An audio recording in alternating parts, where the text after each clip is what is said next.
So we have a session of free paper on orbit and oculoplasty from 12 to 1:30, and we are starting a bit late by 5-10 minutes. We have with us our chairperson, Dr. Vikas Thukral, our Sanjeev Garg, Dr. Sanjeev Garg is our co-chairperson. Dr. Shalu Bageja is our convener. Dr. J.K. Das would be joining us soon. And our co-convener is Dr. Kavita Ramakrishnan ma'am. And myself, Dr. Urmil Chawla, I am the moderator. So we have talks, and I think each talk is for 4 minutes? 5 minutes. Yeah, please, all the speakers are requested to come and sit in the front. And we can have a little attendance also. That will help us to know. Kya naam hai? We have Dr. Anku. Yes, please. Dr. Yamini. Please come and sit in the first row, please. Dr. Shailesh. Dr. Simran. Dr. Vatika. Okay. Dr. Pallavi. Dr. Pallavi. Not there. Okay. Then Dr. Sushant. Okay. Dr. Adit Gupta. Dr. Adit Gupta. Not there. Dr. Suchitra Kumari. Dr. Juhi. Dr. Juhi. Not there. Okay. Dr. Pushkar. Okay. Dr. Udesh. And Dr. Manushri. Okay. So we don't have 3 persons, but maybe they join us late, but at least we have a tentative idea. Please stick to your timings. Besides, it's a competitive session, and crossing your time would definitely lead to deduction of marks. So be sure about that. So we call our first speaker, Dr. Anku Hege.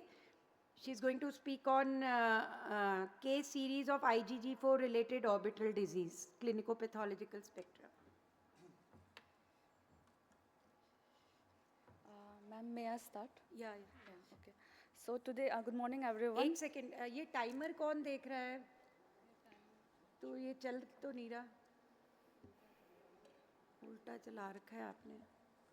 ठीक है, please start. Yes, ma'am. Good morning everyone. Today I'll be speaking on the case series of IgG4 related orbital disease, clinicopathological spectrum.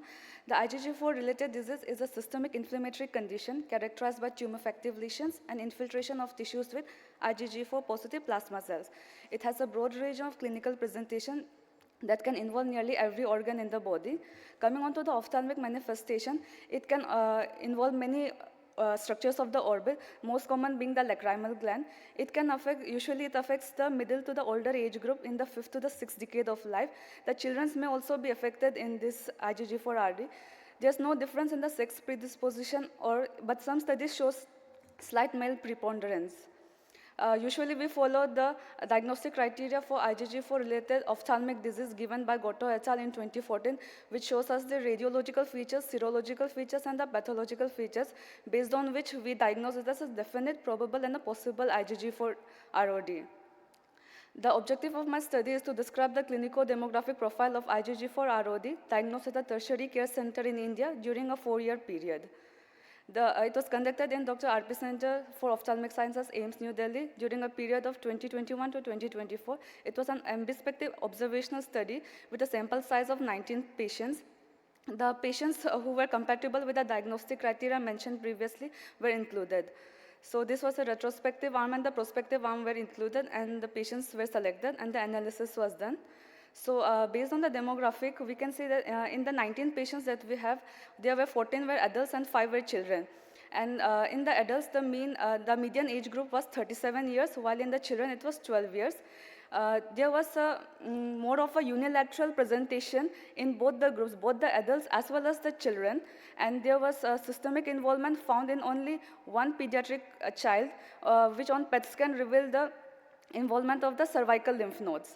So these are the various clinical presentations of the IgG4 ROD, where we can see that proptosis was the most common ocular presentation in both adults and the children, which was followed by other presentations like the eyelid swelling, diminution of vision, uveitis, or ptosis. Now coming on to the radiological findings, here the lacrimal gland was the most common orbital structure involved in both the adults as well as children. Here we can see that in the first diagram, there's the bulky lacrimal gland which is involved. In the second diagram, there's an involvement of the infraorbital nerve thickening. And then in the third diagram, we can see the extraocular muscles involvement and thickening. In the fourth diagram, we can see that along with the extraocular muscle thickening, there is a pachymeningeal enhancement. This pachymeningeal enhancement has recently been included into the revised diagnostic criteria, which is a cause of optic neuropathy. So this slide shows the microphotograph showing the dense lymphoplasmacytic infiltration that we see in IgG4 ROD. And in the next picture, we can see the IgG4 positive immunohistochemistry slides. Based on all these features, we divide the patients into definite, probable, and possible in both the adults and the children. And now I'll be talking about two case presentation. Case one, it's a 35-year-old gentleman with a proptosis with serum IgG4 within normal limit and MRI with the lacrimal gland and the recti muscles involvement. And the biopsies show the positive IgG4 stain with a lymphoplasmacytic infiltrate, giving a diagnosis of probable IgG4 ROD. This is a second case, 45-year-old female with proptosis with a high serum IgG4 level and bulky extraocular muscles and a positive biopsy findings. So it is a definite IgG4 ROD. Now coming on to the discussion, the average age of diagnosis of our series was 37 years for the adult population. This was much less than the other studies by the Goto et al. At 2021, which was 60, and Mule et al. It was 51 years. And in all the three series, we can see that the lacrimal gland was the most commonly involved structure. In our structure, what was different again is that we have more of a unilateral presentation than the bilateral, in contrast to the Mule et al. Study. So, but in other studies, which is related to the systemic IgG4 studies, the age of presentation is similar to our series. Now, these systemic manifestations are usually strongly related to the bilateral presentation and lacrimal gland involvement. In our series, only one patient was involved. It was because of the mainly unilateral ocular disease and a shorter follow-up period. So, a systemic identification for metachronous organ involvement requires regular and longer follow-up period. And it is also important to note that the elevated serum IgG4s are not always suggestive or specific for IgG4 ROD. And to conclude, IgG4 is a matter of disguise, master of disguise. It can present variably, making diagnostic challenges for the clinicians. This series highlights lower age of presentation, more number of unilateral presentation, and lesser systemic involvement. So regular follow-up is required to identify any metachronous systemic involvement. Catch the disease early and follow it for life are crucial mantras to prevent complications. Thank you, ma'am.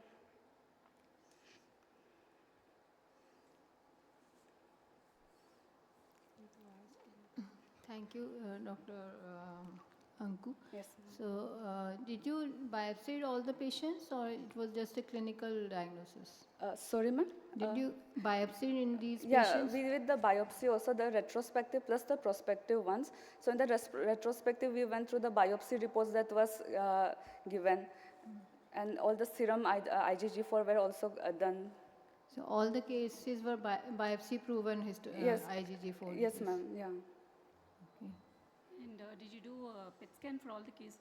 Or? Ma'am, yes, PET scan was done usually at presentation when we are suspecting IgG4, we are doing So it for now. all the cases you did? Ma'am, in previous, the one with the retrospective one, not for every patient we did the PET scan, but now in the prospective one, we had done for all the patients the PET scan. Yeah, how was it helpful? Yeah, what were your findings? Ma'am, actually in PET scan, only one of the systemic involvement was there, because this PET scan helps in understanding the overall disease systemically, how much is it involved, because the patient is presenting us with only the orbital complaints. So if we can identify any systemic involvement and then treat it accordingly, because if these are not treated, then it can lead into deadly pancreatic disease, which can later lead on to death if it's not identified early. So how did you manage them? Ma'am, for the systemic involvement, ma'am, in our patient, only one was involved, which had a cervical lymph node positive. So we had started those patients with the steroid, then later on with the immunomodulators were added for the patient. Which immunomodulator you use? Sorry, sir? Which So we usually start with the mycophenolate mofetil, and then based on the patient's response, if the patient is maintaining the response, then we'll be continuing it. But if it's not responding, maybe we'll go into higher drugs like azathioprine or a rituximab kind of thing. But initially with steroid, then MMF it depends on the clinical response. Have you noted the relapse? Sir, actually, the study is still ongoing for the prospective arm. We are still doing it, and where we are doing the treatment analysis also. So we'll be commenting upon that in a later half of Okay, thank you. Thank you. You did cross your time, so for the next speakers, I will again remind, try to stick to your time. Our next speaker is Dr. Yamini Maniktala, and she's going to speak on neutrophilic dermatosis, unraveling the sweetness of a complex narrative. Good afternoon, everyone. Shall I start? Yeah, please start. Yes. So I'll be presenting a case report of a patient of a 21-year-old female presented to the emergency services of ours with the right eye swelling, unable to open eye, and the swelling has been progressing over the last 2 days. On eliciting the history, there was no history of trauma or any insect bite, and the patient initially consulted elsewhere, diagnosed as necrotizing fasciitis, started on IV antibiotics, and then referred to our center. So on ocular examination, the visual acuity was 20/20 in both eye, EOM were full and free. Left eye was completely within normal limit, as well as the posterior segment was within normal limit. Whereas in the right eye, if you could see, there was a swelling which is involving the complete lid. It's a boggy swelling, which is erythematous surrounding is there and leading to mechanical ptosis. This was the presentation on day 1. When we see the same patient started on IV and oral antibiotics, this is the presentation on day 4 where the Ishar has formed, and as you can appreciate, the swelling has subsided to a lottal limit, and the presentation is more of indurated tender erythematous. Imaging was then ordered, and in the axial scans of anterior and mid-orbit scan, you can see that the soft tissue swelling is there in the right preseptal space, but there is no extension to the orbit, and the EOMs are normal. So a provisional diagnosis of necrotizing fasciitis was made at this time, and a decision was taken to debride this tissue under general anesthesia and also plan for microbiological and histopathological samples to be sent for further evaluation. So when the samples were taken, a very important thing was taken in mind that the tissue should be taken at the junction of involved and uninvolved. So when we get a histopathology report, we can appreciate what is the difference in the tissue. So this is the POD1 picture where open wound post-debridement was covered with a collagen sheet, which work as a biomaterial and give an environment for a healthy tissue growth, reducing the chances of scarring. Started on oral antibiotics at this stage and left for secondary wound healing. There was no progression on treatment. Patient was admitted at our center, and at this stage we have a microbiological report with us, and gram and QH was negative at this stage. This is the post 1 week image, and the microbiological culture reports also came out to be negative. We coordinated with the micro and histo to expedite the results, and we got the both results within 1 week. As you can see, that the wound healing with granulation tissue is there, and there are the involvement area has decreased from the initial presentation. So if on the histopathological findings, a surprise came to us that the presentation, if you see that there is a lymphocyte which is surrounding a ruptured blood vessel, and the presentation was more of a leukocytoclastic vasculitis with fibrinoid necrosis, predominantly with the neutrophils. So that made to a diagnosis, instead of necrotizing fasciitis, it to be more of a sweet syndrome, which is also called as a neutrophilic dermatosis. And a blood smear was also been requested, which came out to be normal as well, with no atypical cells is seen. So at this stage, a decision was taken to start oral tapering steroids according to the body weight. And this is the presentation from day 1 to POD 1 month, which has shown significantly improvement with no suturing or reconstruction being done, with limited scarring at POD 1 month. Patient kept on a follow-up till 6 months to us. So coming to our discussions, acute febrile neutrophilic dermatosis is a periocular sweet syndrome. It's a rare variant, and the immune response is basically getting exaggerated secondary to infection, drug reaction, and very importantly with the malignancies, autoimmune disorders like IBD. The classical sweet syndrome generally have a presentation of onset of painful erythematous plaques or nodules, and histopathological proven is being needed. And as I mentioned before, that the collagen sheet has been changes the surgical intervention and reduces the chance of a second surgery because it's working as a biomaterial, which is helping in providing a more of a environment where more healthy granulation tissue will be there, recruitment of more fibroblasts and macrophages. So to differentiate the two cases, necrotizing versus sweet syndrome, the necrotizing patient generally presents with painful, deeper tissue involvement, and most importantly, having a systemic involvement, where steroids are contraindicated, whereas when we talk about sweets, steroid being the main treatment of choice. So the take-home message from my case is that it's a very close mimicker of necrotizing fasciitis, but to differentiate it, systemic involvement should be ruled out and inciting events should be confirmed, and diagnostic could be confirmed with the histopathology. Thank you. Nice presentation. Any special reason why is this called a sweet syndrome? What I read and when I go back to the history, the neutrophils, they have correlated with that. It's very predominantly with the neutrophils, and the scientist who discovered the person's name the second name was sweets. Okay, thank you. So any predisposition for this syndrome? Ma'am, the surprising thing in this case only that the patient doesn't have any malignancy or any inciting event involved with it, and that's why we choose this case, because all of the articles which we have been gone through or seen, always there is either some systemic involvement of malignancy or infections or a history of trauma. But she doesn't have any of it. All the investigations were done, and patient kept for a period of 6 months follow-up. Even told that if you find any signs later on in the body or any presentation, please come back to us and maintain on a teleconsultation. Now I guess it's been 9 months, but she doesn't have any other presentation. Had you known about this sweet syndrome before? No, this was the first case, and it was... That's what I'm saying. Had you known that it is a sweet syndrome, so you think we shouldn't have done the debridement part as we do in NF? We should have directly given steroids? We haven't given steroids directly, ma'am, in this patient Because you were suspecting NF. You started the Yes. treatment with NF, so you did the debridement regularly, and then you came to the Yes, sweet so we syndrome. had a discussion at our center with Like the findings as you have told, no trauma, no systemic. If we come across any such patient next time, predisposing factors for NF and present like this, so do you think it is suggested that do not debride and just go ahead with steroids?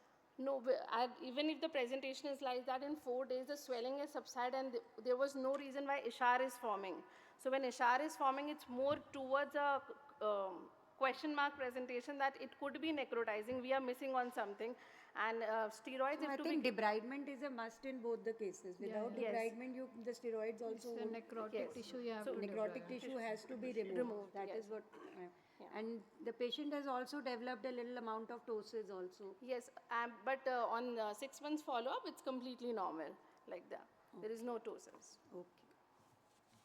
Thank you. Thank you.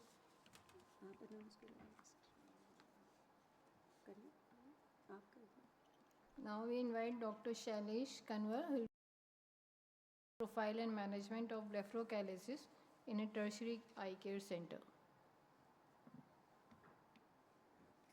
Meanwhile, the next presenter, Dr. Simran, should be ready.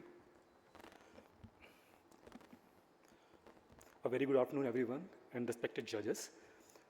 My topic is on blepharochalasis.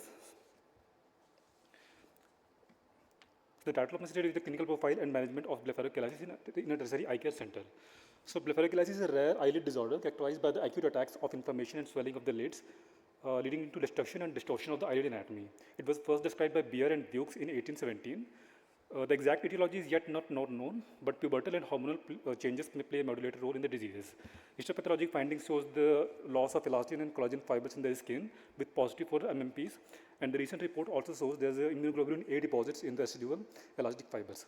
So we did this study of, so we described the clinical characteristic and management out of a case series of 10 patients that was diagnosed with blepharochalasis. So the total patients were 10 patients, out of which 9 were female and 1 were male, done over a period of 2 years, and it was observational studies.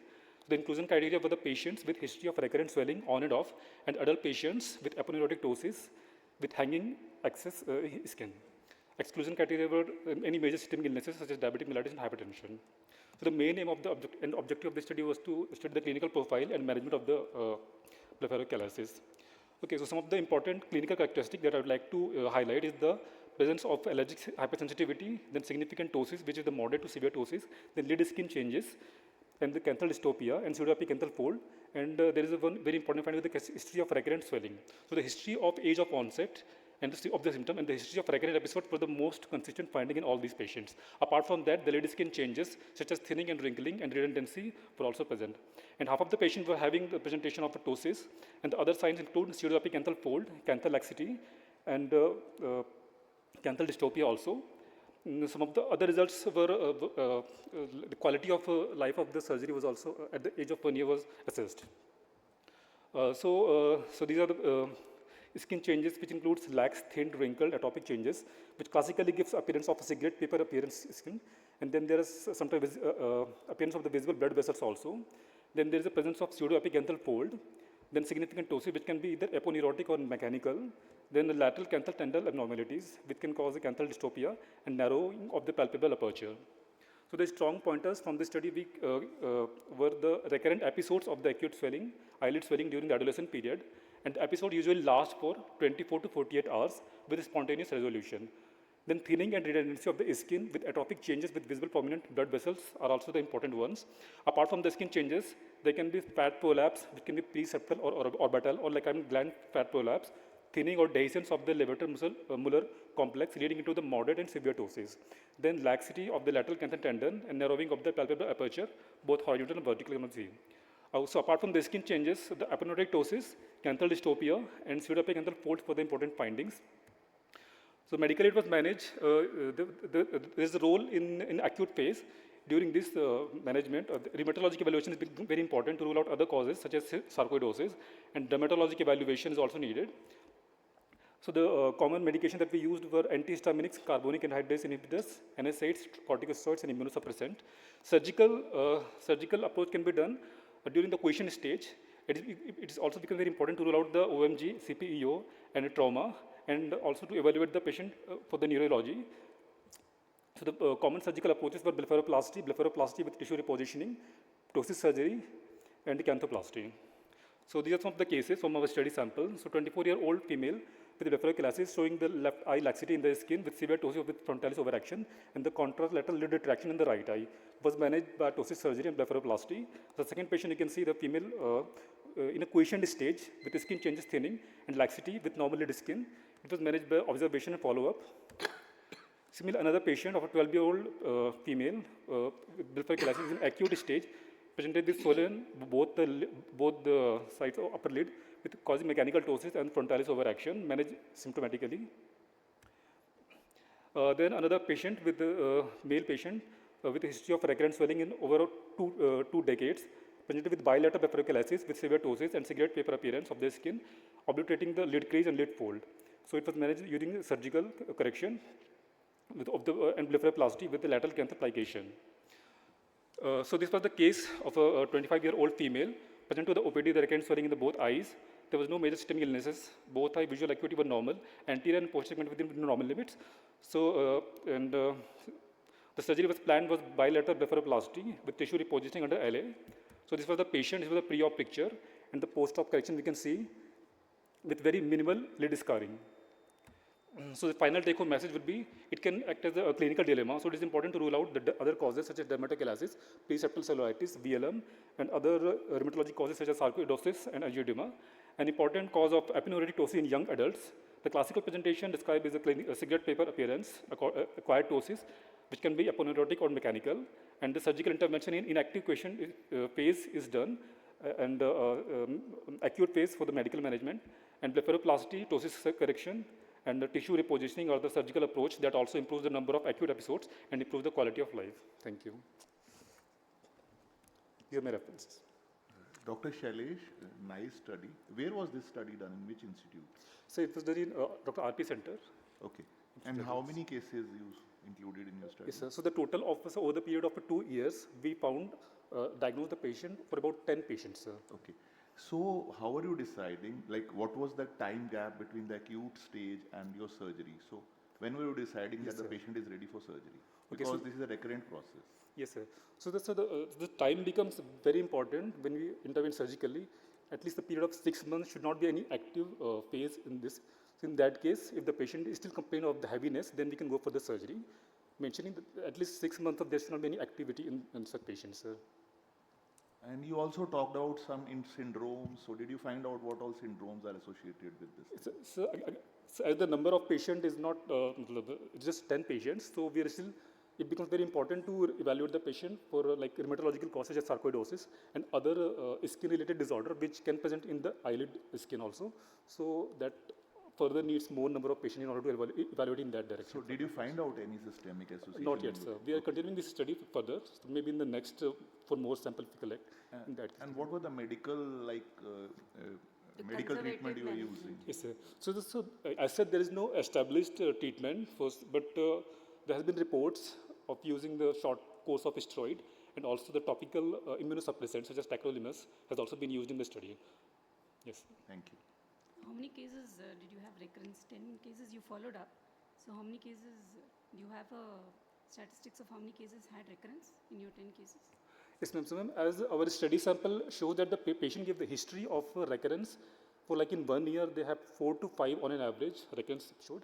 And as the patient grows older, the recurrence doesn't happen that much. You've not seen the patient again. I mean, have they come with recurrent episodes? No, they have been or- followed in every 3 months, including all the patients which underwent surgery and not just for medical treatment also. Yes, ma'am. Okay, thank you. Thank you. Next we have Dr. Simran. She's there. Okay, she's going to speak on correlation between Monk's score, TFH and TMH in punctal stenosis after mini-Manuka stenting.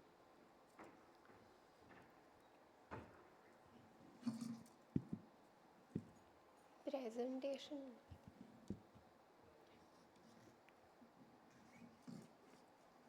Just 1 minute.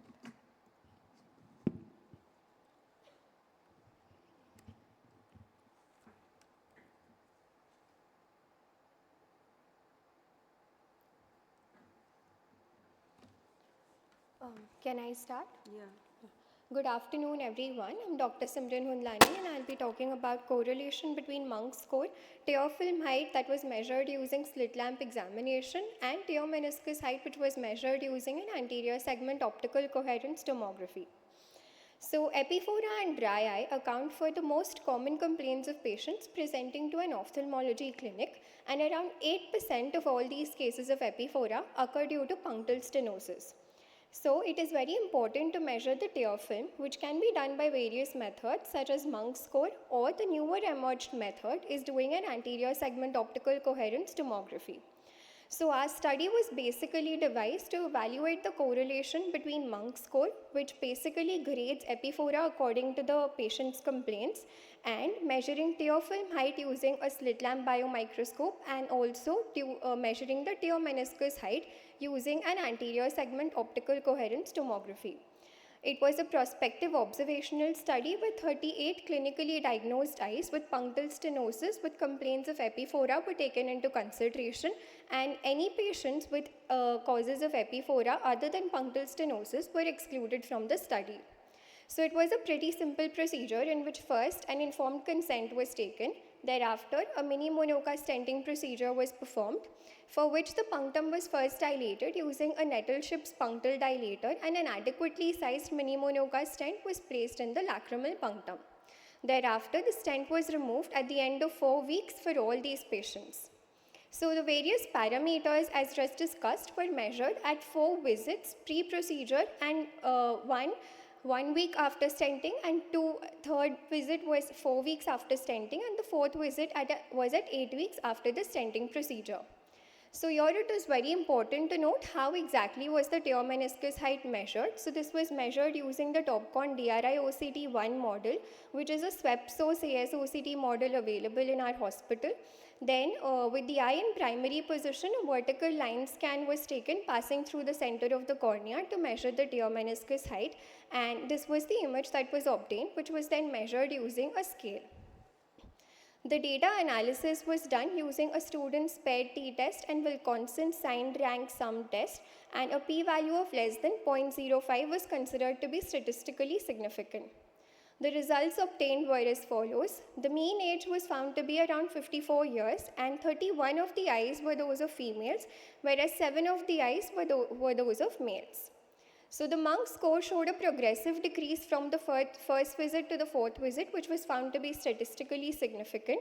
The tear film height, which was measured using a slit lamp biomicroscope, also showed a progressive decrease, which was also statistically significant. And the same was found for tear meniscus height that was measured using an anterior segment optical coherence tomography. There was a significant drop from the first to the third visit, and it remained nearly constant from the third to the fourth visit. So this is the graphical correlation between monk score, tear film height measured using slit lamp examination, and tear meniscus height measured using an AIOS2025-Free. And all these values were found to be statistically significant using the various correlation coefficients as well. So there are very limited options that are available to accurately measure the tear meniscus height, and most of the studies done earlier used a video dacryomeniscometry, which is a very complex method that involves a software and numerical data conversion. So therefore, the newer and quickest available method now is doing an anterior segment optical coherence tomography, which was earlier done by Singh et al. And they also found significant correlation between the third and the fourth grades of monk score and TMH measured by AIOS2025-Free. Nugent et al. Also found a similar correlation. However, this was done in patients with dry eye. Thus, our study also confirms the same, and therefore, I would like to conclude that monk score serves as a valuable clinical marker for both tear film height and tear meniscus height, thus establishing a very important quantitative and qualitative relationship. Furthermore, it gives an accurate assessment of the tear film by using a swept source AIOS2025-Free model, and can further aid in future treatment approaches and provide prognostic information at the same time. Thank you. One thing which I want to ask you is that you had 38 patients of punctal stenosis. Yes, ma'am. And in all 38, you could just do a punctum dilatation and put a mini venoca in stenosed punctums. Ma'am, this was actually... Very unlikely.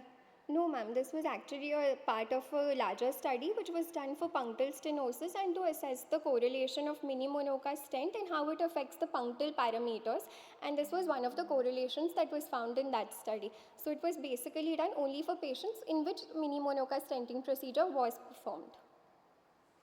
Mini venoca तो आप करोगे, but punctal stenosis just does not get relieved by a simple punctum dilatation. So many times you have to do a snip procedure. And so you haven't mentioned anything about the snip. You didn't come across any patient who needed a snip procedure? No, ma'am. The study was done only in patients who underwent mini venoca stenting procedure, and we preferably... You excluded them? You included Yes, these ma'am. patients also. Yes, ma'am.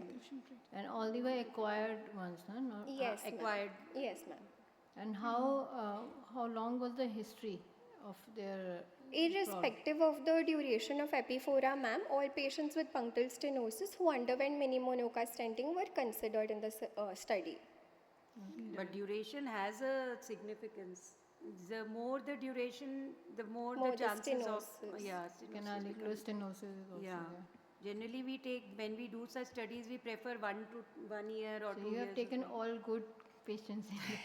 So can you simplify your conclusion? What were you trying to prove with this study? Fine. So we're basically trying to prove that tear meniscus height can be measured more accurately using a more objective method, which is an OCT model. So we can actually measure exactly as to how much is the height, and also like as a part of the larger study, we also found that okay, this is the tear meniscus height. If found above this value, we can go ahead and do a mini venoca stenting procedure. This is what the future prognosis can also be explained.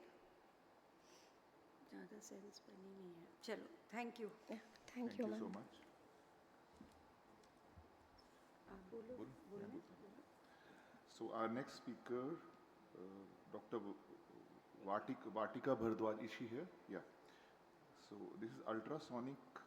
The topic is ultrasonographic assessment and hyaluronic acid fillers for tear trough deformity correction. Yeah, you can start.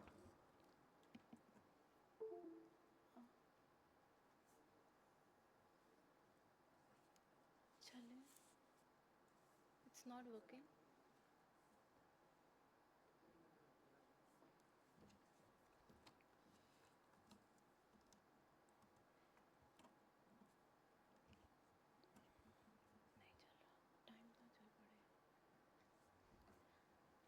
Good afternoon, everyone. My topic is quantification of tear trough deformities using ultrasonography and efficacy of hyaluronic acid fillers for tear trough correction. So tear trough is a common aesthetic concern characterized by sunkenness and shallowing under the eyes. It is applied to the medial periorbital hollow extending obliquely from the medial canthus to the mid-pupillary line.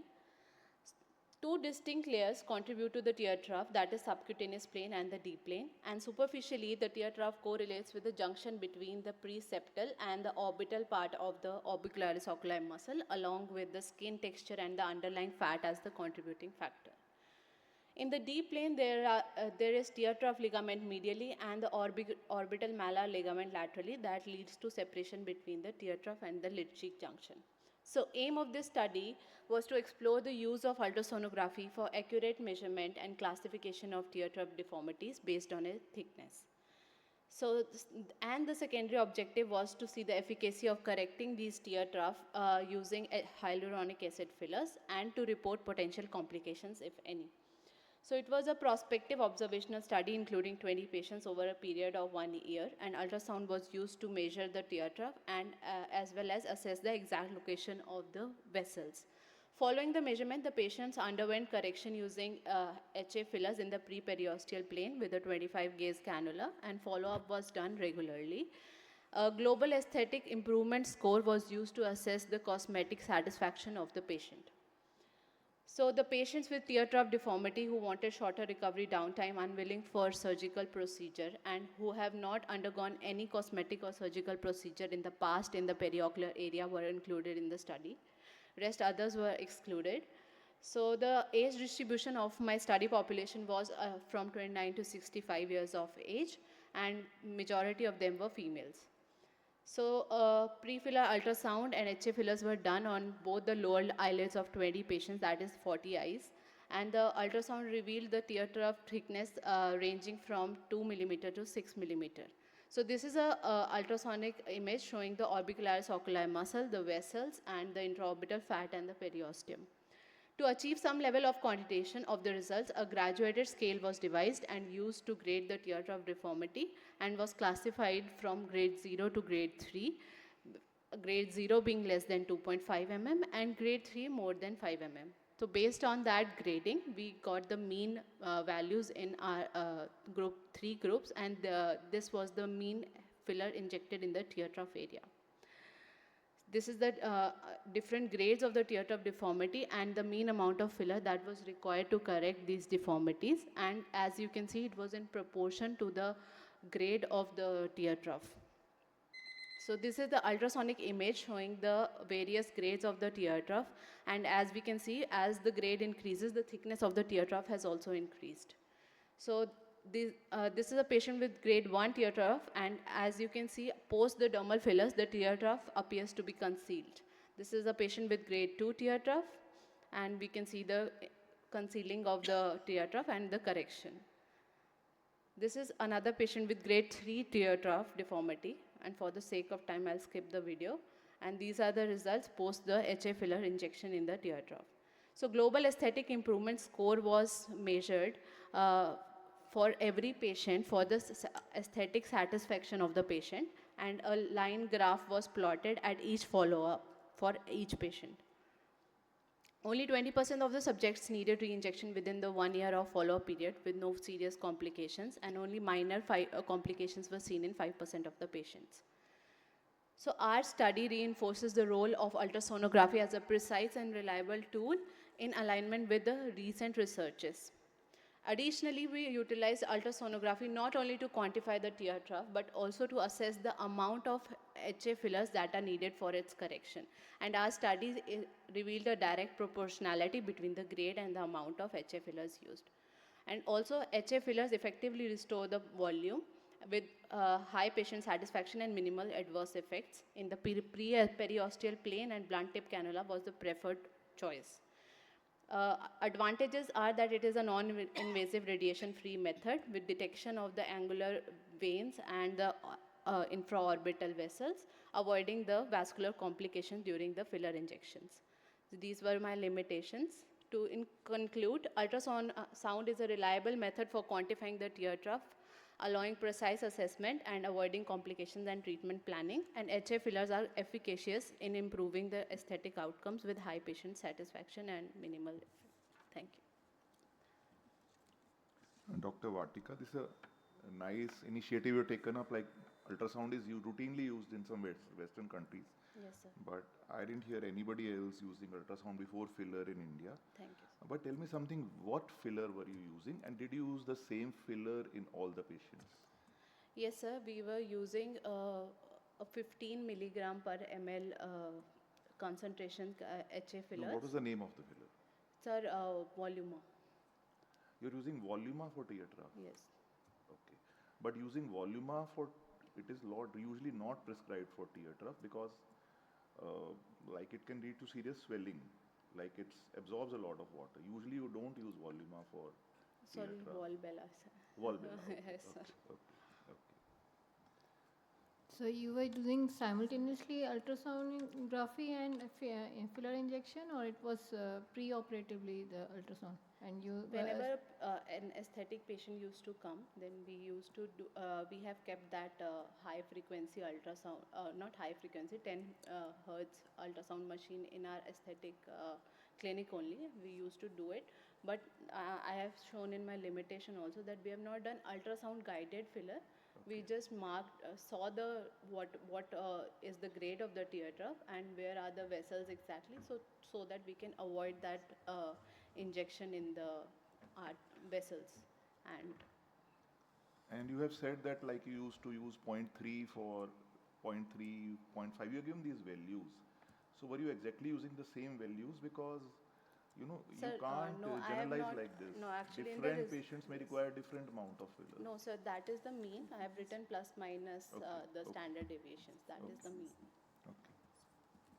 Have you noted any complication? Sir, because we are doing ultrasound, we are doing pre-operatively the ultrasound. So only in one patient, that is 5% of the patients, we noted some minor bruising and swelling, which subsided subsequently in our follow-ups. No major complication was noted. All the patients had an aesthetic reason for getting it done or any functional reason also? No functional reason, No, ma'am. they really. had All no our issues. All aesthetic were cases. of aesthetic reasons. And you also talked about GAIS. Yes. You didn't tell anything about that in your slide. Yes, sir. I told it. Yes. Sorry, I missed it. It is a global aesthetic improvement score that every patient, we ask the patient how much he is satisfied by the results. And we calculate it on, so this I have shown. We calculate at each visit and then we plot a line graph, the mean Gaia score of all the patients and plot it for each follow-up. So after 1 year, we noted that around 78%, 74% were still satisfied. So only 25% needed a re-injection. And out of those 25 also, not everyone underwent injections. So this was a subjective assessment. So only a subjective assessment, or objectively you? Objectively, ma'am, photographic analysis we do that I have shown the results. No Yeah, other in objective score ultrasound, is are possible. you doing a post? No, filler I'm ultrasound? not. We have done, but I'm not included in this study because No, that it was is- not for all the. I couldn't do for all the patients, so I have not included in that. So do you that think is that a is ongoing important study, because your yes. base is mainly ultrasound? So Yes. would that have added value to your Yes. presentation? Yes, ma'am. It is an ongoing study. I will add. Yeah. Thank you. And you were doing the ultrasound yourself or the radiologist was doing it? No, sir. We don't have a radiologist. We Doing do it yourself. ourselves. Thank you. Thank you. Dr. Pallavi is here.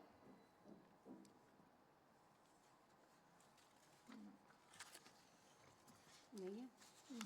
Dr. Sushant. So he will be presenting on ocular manifestation of xeroderma pigmentosum.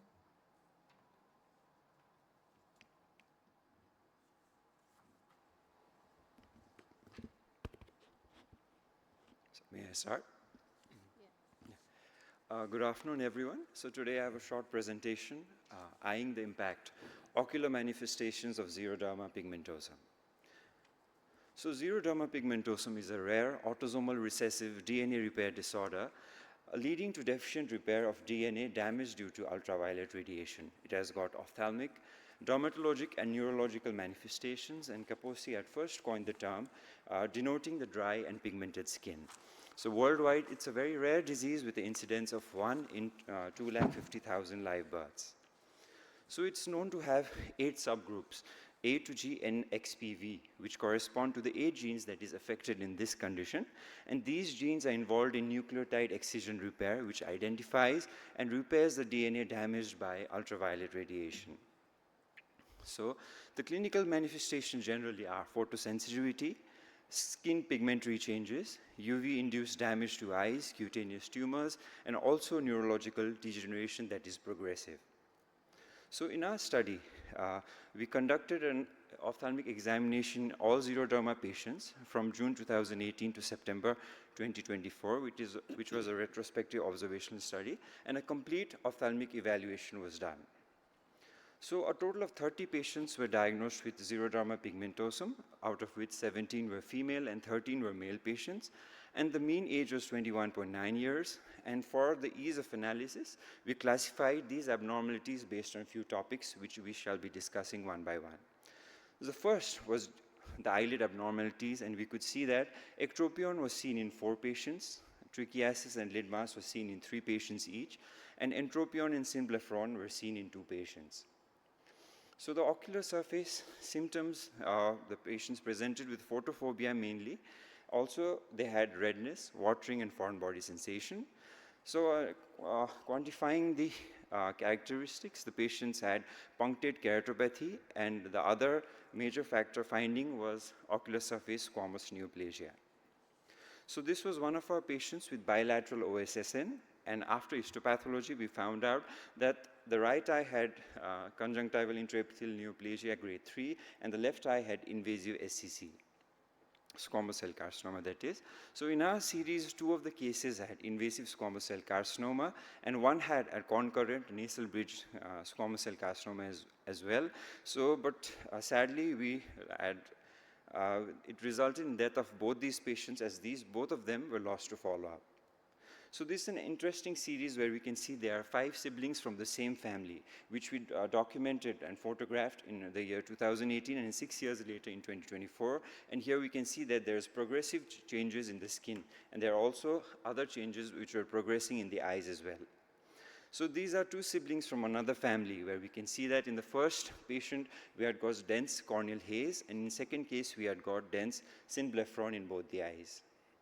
So in neuro-ophthalmic abnormalities, 7 out of the 30 patients had sluggish pupils, and 3 out of the 30 patients had abnormal extraocular movements. 2 of the 30 patients had some cataract, and 1 out of 30 had some retinal abnormalities as well. So our study found a very large proportion of xeroderma patients, that is 93%, with ocular involvement.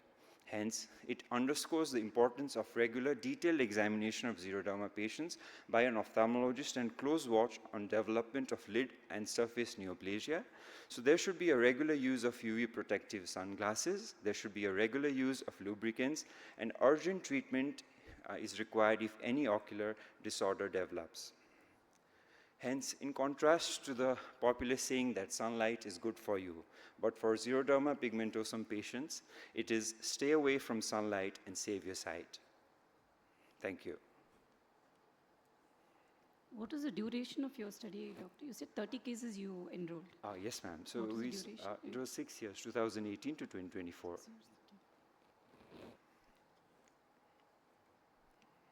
Nice paper. So is your region have a high number of population of these patients, because we don't see so frequently?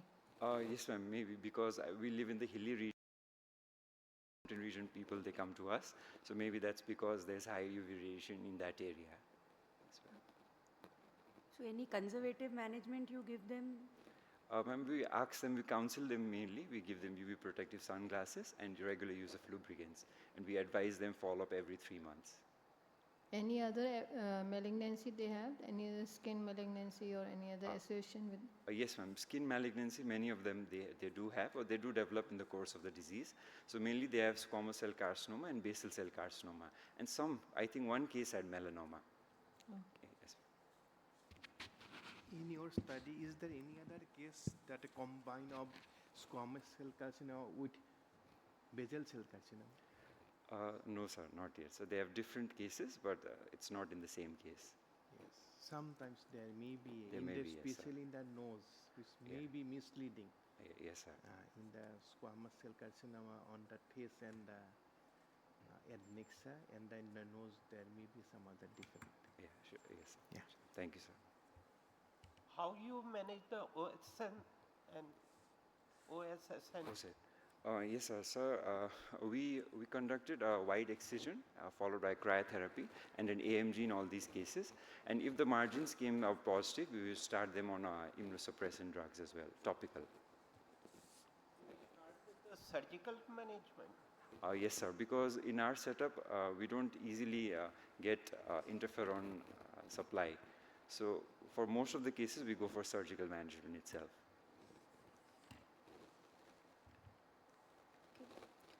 Thank you. Yeah, sure. Thank you. Is Dr. Adit Gupta there? No. So we move to the next speaker, Dr. Suchitra Kumari. Yes, she's going to speak on dacrocystosclerotherapy as an alternative to DCT in patients not compliant to surgery.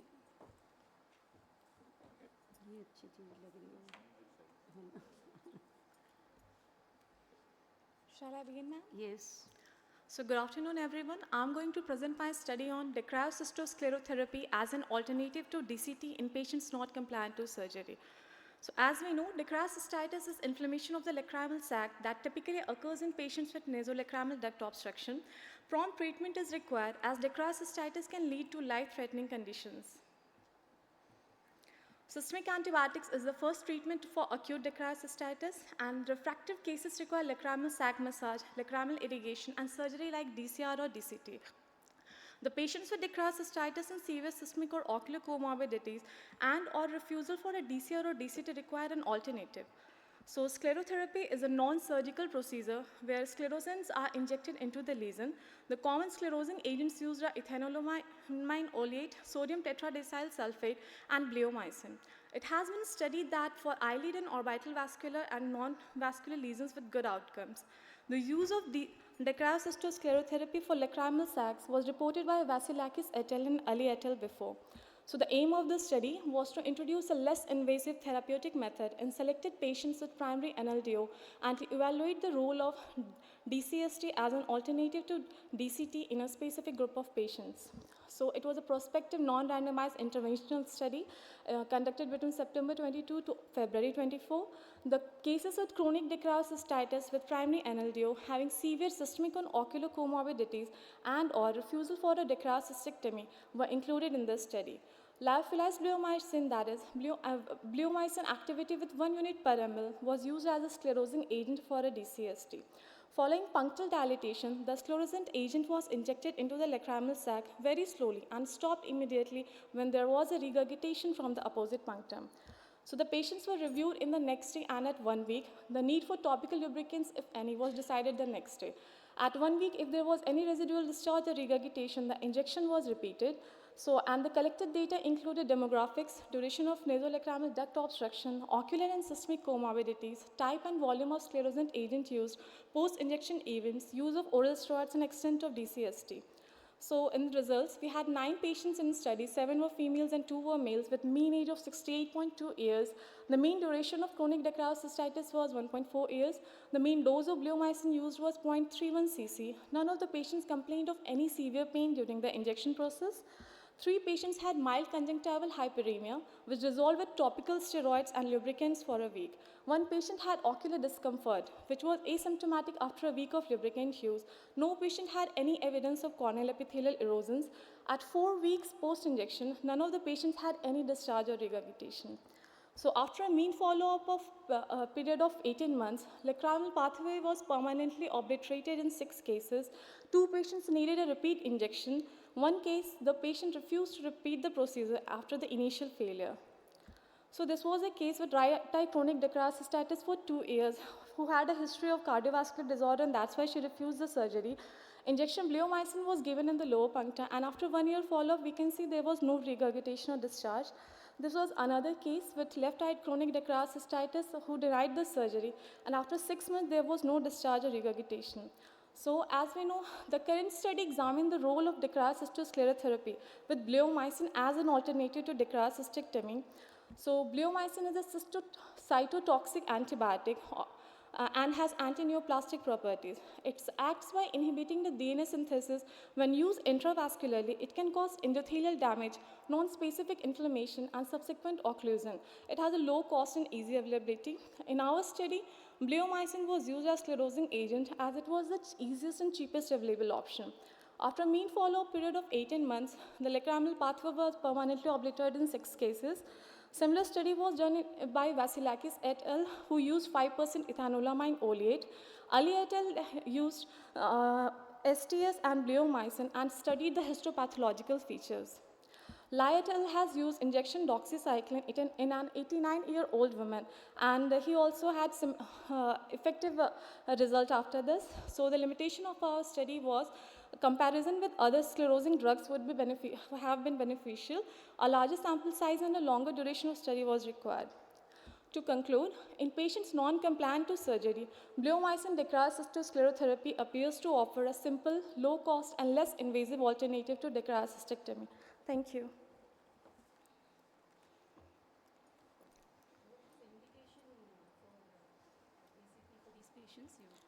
Ma'am, we didn't. Ma'am, those patients who had chronic Dekra cystitis, who had recurrent episodes of acute Dekra cystitis, and they had refused surgery. Like either they had a failed Dekra cystectomy, or one of the patients was aphakic and was scared of surgery, and the other patients had a severe cardiovascular disease history. They didn't want to undergo surgery. That's why we were looking for an alternative. No. My question was, why did you choose DCT over DCR for these patients? You said We you don't advised DCR at our center, ma'am. That's why. Okay. And what's the dosage? You said 0.3. What is the dosage of bleomycin? It was 0.2 cc. 1 milligram per ml, you said. So not doing No, ma'am. The amount. The amount was 0.2 cc and the doses were 1 unit per ml. Yeah. not doing DCR and then just going for DCT in young patient is not a right alternative. Yes, ma'am. We didn't have those young patients, like late Another middle-aged thing, patients were there. you decided to inject the bleomycin through the punctum. Yes, ma'am. We could have gone directly into the sac also. Sclerose to sac ko hi karna tha. Why did you want to sclerose the entire lacrimal Any passage? complication? That was my next question. Any complication of the punctal stenosis? Punctal stenosis. Why are you We didn't disturbing find the this, ma'am. punctum and canaliculi? What purpose is it solving?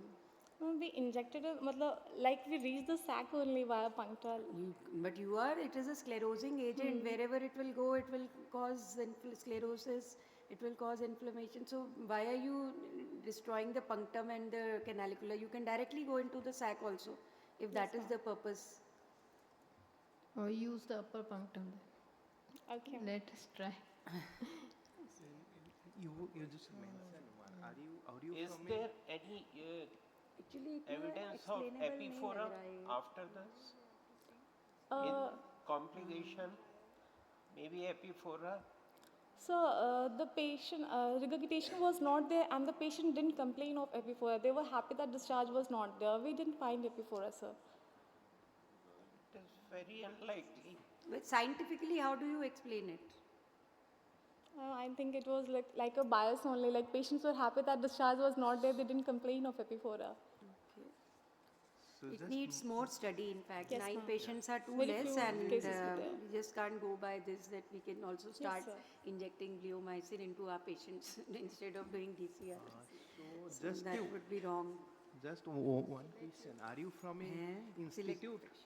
No, sir. Are you a practitioner? So I did my PG and I'm serving bond. That's why we don't have DCR facilities and other stuff. No, Like, DCR is a basic one. Yes, DCR, sir. DCT, that's not a wrong thing. Everyone, once someone cross DO, DNB or MS, is not a good one to say in our setup there is a, because a basic, yes, sir. because we don't want to do. We want to love the cataract phaco susurless, that's the reason. Otherwise, is a relatively easy surgery than in SICS. But and that is not the way. And your the criteria to inclusion criteria is not that one. You are injecting bleomycin in one case where there is a acute necrocystitis. No, sir. Those are chronic cases. Like they were having recurrent episodes. Recurrent means Like recurrence in chronic. There's a recurrent necrocystitis. What is recurrent necrocystitis? Like they were having repeating episodes of like acute inflammation. That chronic and recurrent. There is a huge difference is there. That is recurrent means what? So like In which case you can label it as a recurrent necrocystitis. so repetitive episodes like within That if there is a more episode, then is not a chronic one. Okay. Thank you. Dr. Juhi, is she there?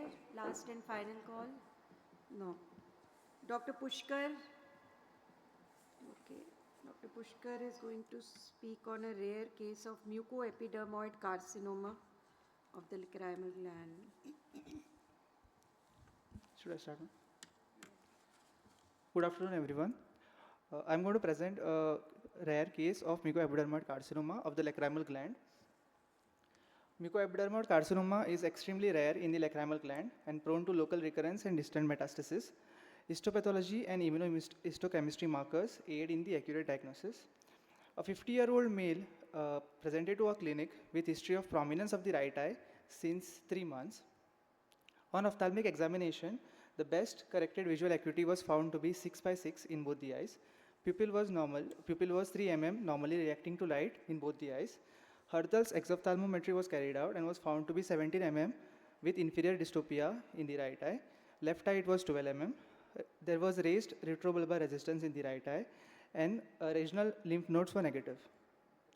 Magnetic resonance imaging (MRI) was performed and was found to show a very well circumscribed, homogeneously enhancing mass in the superolateral orbit extraconally. So we carried on with right eye excisional biopsy under general anesthesia, and upper eyelid crease surgical approach was surgery was approached. Histopathologically, the patient, the slide showed a lot of squamous cells and mucin producing cells which are poorly differentiated, and a lot of mucin which is also seen on the slide. Immunohistochemistry found to be positive for cytokeratin S100 and P63. On follow-up, we had systemically evaluated the patient with PET-CT, which was negative for systemic metastasis, and patient was referred to higher center for external beam radiotherapy, and patient is currently on follow-up with 3-monthly MRI and annual PET-CT. This is the picture pre-operatively and post-operatively at 2 years follow-up. We can see that the dystopia has decreased and the proptosis also decreased. In discussion, we would like to say that mucoepidermoid carcinoma of the lacrimal gland is a rare entity, and it is more commonly seen in salivary glands. However, there are multiple histopathological grades, and the management depends upon the histopathological grade. Immunohistochemistry can aid in the diagnosis, and a longer follow-up is needed for prognosis and survival rate. As in our patient, we had only 2 years follow-up. This case is presented for its rarity. And these are the few other articles which also suggest that primary mucoepidermal carcinoma can also occur in the lacrimal apparatus. And this was a 25 cases series which was published previously by in another journal. Thank you.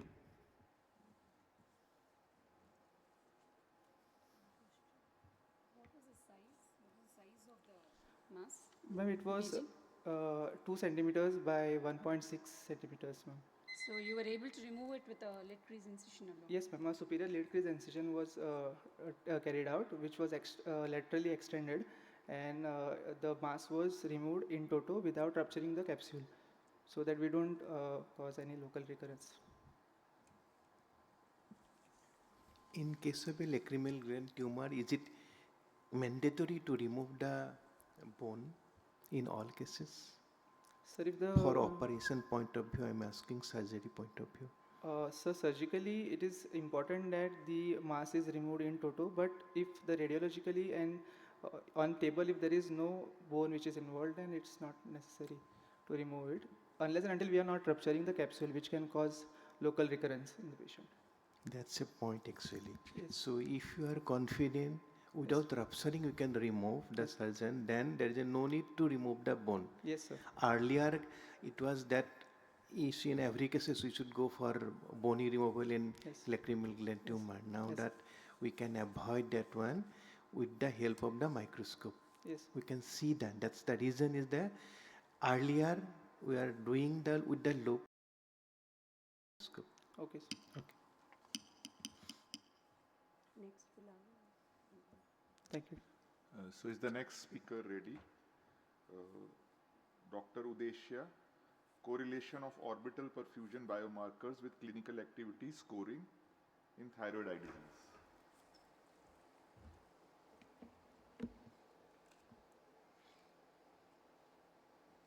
Good afternoon, everyone. My topic is correlation of orbital perfusion biomarkers with clinical activity scoring in thyroid eye disease. As we all know, TED is the most common cause of unilateral and bilateral proptosis in adults, and 90% of the patients of Graves' disease have hyperthyroidism, and 4 to 8% ends in dysthyroid optic neuropathy.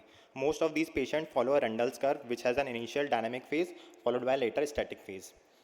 In TED, the orbital inflammation and increased retrobulbar pressure causes alterations in the blood flow of orbital vessels, which further leads to microvascular changes in retina and choroid, which further leads to changes in subfoveal choroidal thickness and retinal capillary plexus blood flow. So the aims and objectives of my study were to study the orbital macrovascular parameters using color Doppler and ocular microvascular parameters using OCT and OCT angio in mild, moderate to severe and sight-threatening TED, and to correlate the orbital macrovascular and microvascular parameters with CAS scoring in TED. It was a cross-sectional study done at Guru Nanak Eye Center in diagnosed TED patients for a period of 1 year, and sample size was 26 patients. Inclusion criteria was age 18 to 65 years. These are the exclusion criteria. The outcome measures were primary outcome, comparison of orbital congestion through superior ophthalmic vein and subfoveal choroidal thickness in TED. Secondary outcome was correlation of orbital perfusion biomarker changes in TED. After written informed consent, a detailed history and complete ophthalmological examination was performed, and patient underwent NCT orbit, color Doppler imaging, and OCT macula and OCT macula by Cirrus HD OCT. These are some of the images from my patient showing the Doppler images of the ophthalmic artery, central retinal artery, posterior ciliary artery, and superior ophthalmic vein, and the central image shows the Barrett's index. This is just showing OCT macula showing the subfoveal choroidal thickness, optic nerve head, radial peripapillary capillary perfusion density, OCT macula superficial capillary perfusion density, and superficial capillary plexus vascular density. Statistical analysis was conducted. These are the results. The age of the patient varied from 21 to 65 years, with majority being females. Most of the patients had hyperthyroid, and out of 51 total orbits, 27 had mild stage, and 23 had moderate to severe, and only one was sight-threatening. 29 were inactive TED orbits, while 22 were active TED. Only 3 were active smokers in our study, and the mean intraocular pressure was increased significantly in active TED group as compared to the inactive TED group. The superior ophthalmic, coming to the blood flow parameters, the superior ophthalmic vein maximum velocity in active and inactive TED group was not there was not much difference among the two groups. Same was the between the Yugogo staging. Coming to the ophthalmic artery peak systolic velocity, there was in active TED group there was significantly decreased velocity as compared to the control groups, but there was no change in the inactive TED group. In end-diastolic velocity, both the active and inactive TED group had decreased velocity as compared to the control groups, while the resistivity index was also found to be decreased in both the active and inactive TED group, while there was no change in mild and moderate to severe TED. Central retinal artery peak systolic velocity, all the groups had decreased peak systolic velocity, which was significant, and diastolic velocity was also found to be decreased, and resistivity index was also found to be decreased as compared to control groups. Coming to the posterior ciliary artery, peak systolic velocity was also found to be decreased in all the active, inactive, mild TED and moderate to severe TED groups as compared to controls, as well as ED was also found to be decreased. PCA resistivity index was also found to be decreased in active and inactive TED groups, which was significant. Coming to the OCT macula parameters, the ganglion cell complex thickness was not found to be significant among the both active and inactive TED groups. The subfoveal choroidal thickness was also not changed among active and inactive TD group compared to the control group, and among the UGOGO staging there was no significant change. So we test if the congestion in SOV had significant impact on change in SFCT. We found that the model explained only 0.8% of the variance in SFCT was due to the congestion in SOV. The rest we did not know. Coming to the OCT macula, superficially capillary plexus, vascular density, we found that active TD patients had decreased OCT macula, superficial capillary plexus, vascular density as compared to normal groups in the central, parafoveal, superior, nasal and inferior groups. There was not much change in the mild TD and moderate to severe TD groups. In the OCT macula, superficial capillary plexus perfusion density, there was decreased perfusion density in active TD group as compared to the normal groups, which was significant. This table shows that there was no change in mild and moderate to severe TD groups in the OCT macula parameters. The OCTA disc parameters were also not significantly changed.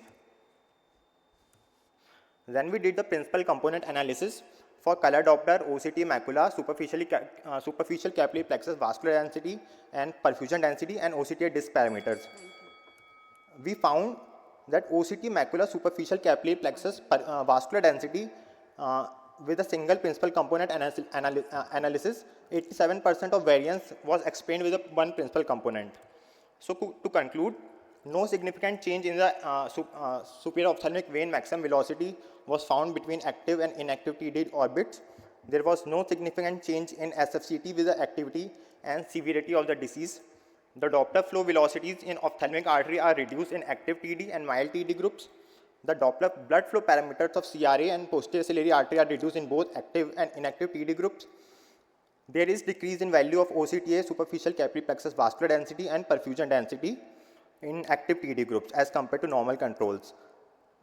And after doing the principal component analysis, we concluded that in a patient of TD, OCTA macula, superficial capillary plexus, vascular density is a quick and cost-effective investigation which one could advise in place of orbital color Doppler imaging for follow-up. The small sample size of the study reduced the external validity of the findings of this study. Thank you.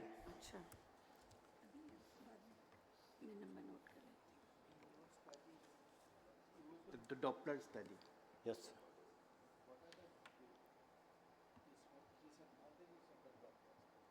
Sorry, sir. Disadvantages of Doppler study. So it was observer-based study. One. Second. And if we'll press more on the globe, then the velocity will be found to be reduced. And the position of the patient head was also, he was partially forward, forehead position. That's a big problem with this study. So what is the ideal study for to know the vascular perfusion? Which place? In thyroid eye disease. Ideal, so we usually do color Doppler only. You are telling yes, correlation orbital perfusion biomarkers. Is it only the Doppler or any other study, any other investigative tool you can use it?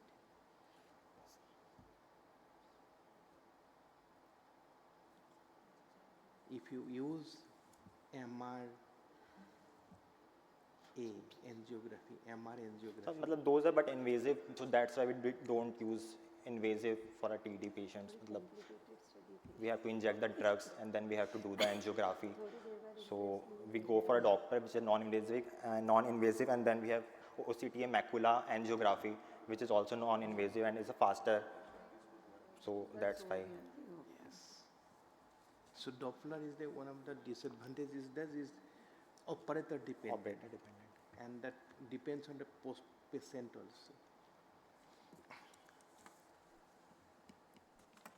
So what advantage you have? You are suggesting that we should do OCTA. Yes, ma'am. So what advantage what information we will gather, and how can we help the patient in these? Ma'am, actually we could not find a cutoff value for the parameters. This is the cutoff value for active TD and this is the cutoff value for inactive TD. We have to involve much more patient sample size to come to a conclusion. See, this is a value If the patient has average value less than this, so he's in active TED group, and if his value more than this, then he's in inactive TED group. And along with it, we have to see CAS scoring also. Yeah, so we can define with the CAS score also. So what advantage of OCTA in this? Ma'am, but CAS scoring is also matlab, subjective and objective also, because the patient may complain of he has pain, he has no pain, so then he may go in more than 3 out of 7. Some patients deny, simply don't consider pain as a symptom. Okay. So. Okay. Thank you. Thank you. So we proceed to our last talk of this session. Dr. Manushri Gautam. She's going to speak on intralesional triamcinolone, a novel technique of management of cicatricial ectropion. Is it still a novel technique?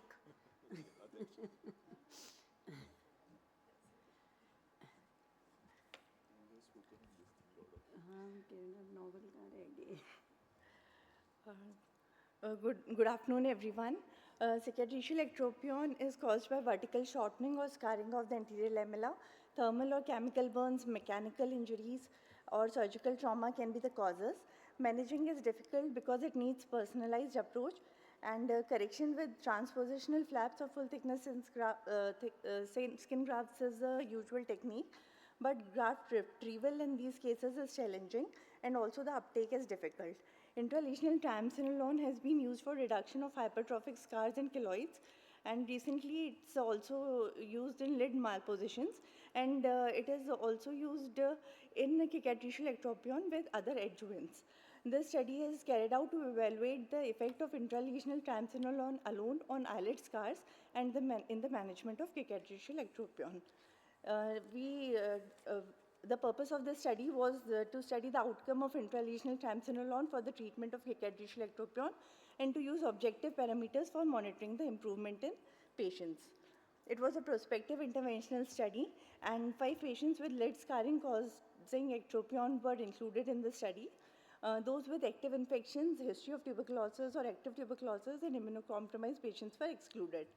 All the patients were given 1 ml of triamcinolone acetonide injection subcutaneously around the scar at the junction of the scarred and unscarred tissue under all aseptic precautions, and it was repeated after every 2 weeks. Minimum of 1 and maximum of up to 3 injections were given. Oral and topical antibiotics were given for support, oral for 3 and topical for 5 days. And at each visit, the patient was evaluated for redness, swelling, inflammation or atrophy, telangiectasias, and pigmentary disturbances.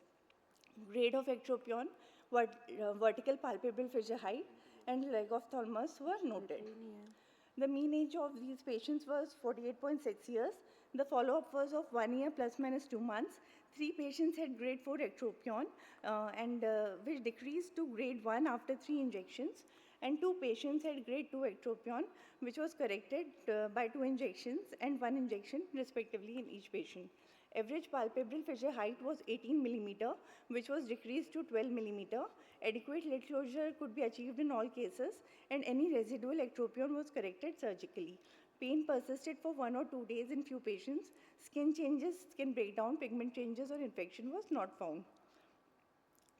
Out of the 5 patients, 2 patients needed only Z-plasty. 1 patient required skin graft after 3 injections of triamcinolone, while 2 patients did not need any further surgical correction. Management of cicatricial ectropion is challenging. Horizontal shortening and full thickness skin grafts are the most common surgical options. Different degrees of contracture of grafted skin and adaptation is difficult. So the disadvantages of grafts and skin flaps needs a newer technique. Though not used earlier for cicatricial ectropion alone, intralesional triamcinolone has been used for lower eyelid malpositions. In a recent study, it is also shown as an adjuvant to 5-fluorouracil for scar remodeling. The average number of injections in that study was 5.5, since the injections were given at 4 weekly interval.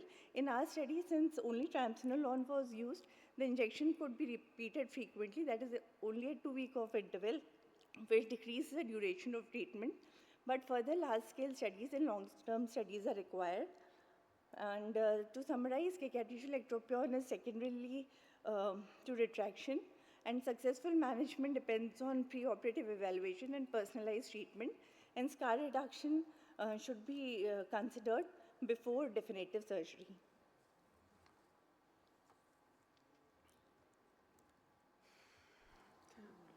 What was the duration? When did you start? You have very small sample size.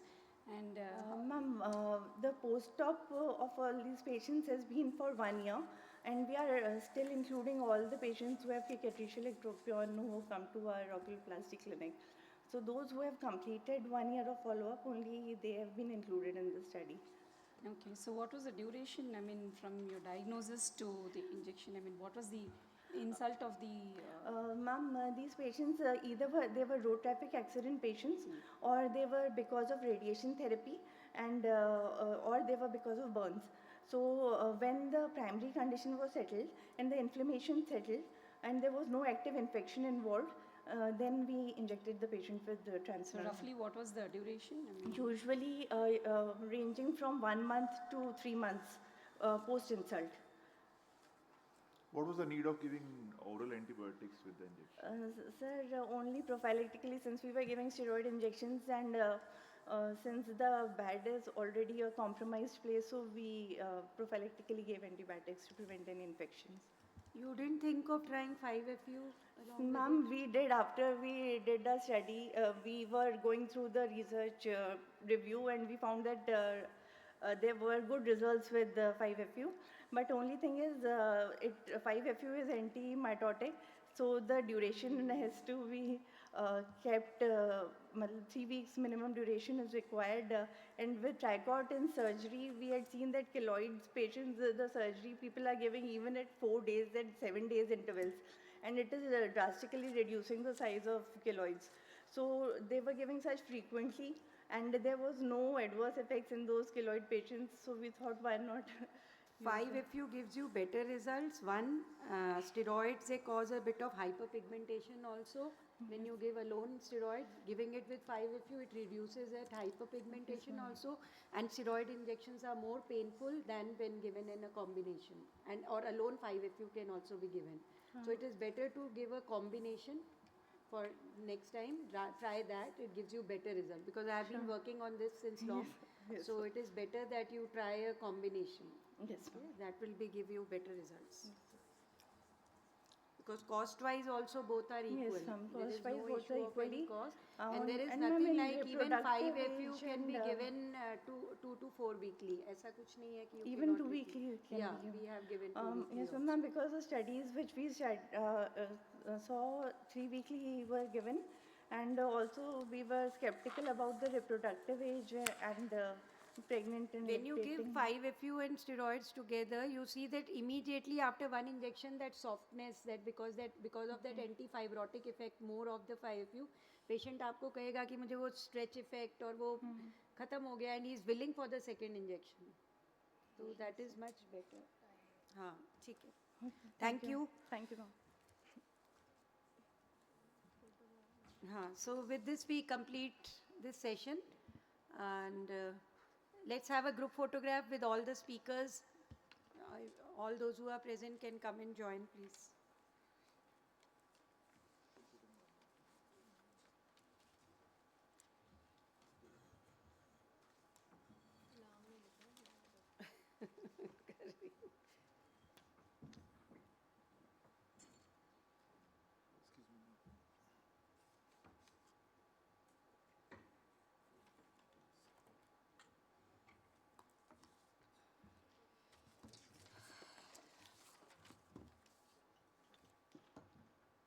ये अभी देते हैं, एक बार sign करके.